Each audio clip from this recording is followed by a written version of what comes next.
আপনাদেরও কি শনিবার মানেই নিরামিষ? তো কাদের কাদের নিরামিষ জানাবেন কমেন্টে। আমার কিন্তু শনিবার মানেই আমাদের বাড়িতে নিরামিষ। তো যাই হোক, এই যে শনিবার মানেই আমার হচ্ছে বাড়িতে পনির হবেই, নয়তো ছানার বড়ার তরকারি, যেহেতু ছেলে ভীষণ খেতে পছন্দ করে।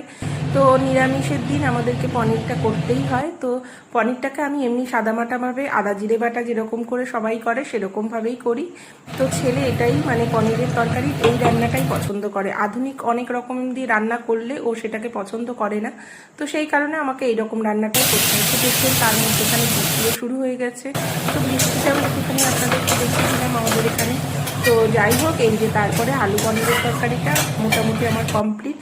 আর কটা ঢ্যাঁড়স ছিল ফ্রিজে, তো দেখলাম ওটাও ভাজা করে ফেলি। তো এই দুটো পদই করেছি। আর অনেক দিনের দুধ জমে গেছিলো, প্রায় 3 দিন মতন। তো সেই কারণে দুধটাই কী করবো, দুধটাকে আবার সেই পায়েস করে ফেললাম।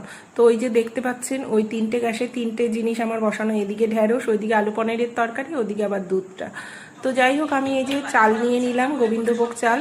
তো চালটাতে আমি একটুখানি ঘি মিশিয়ে নিই, তাহলে আমার বেশ ভালো লাগে, সেন্টটাও বেশ ভালো হয়।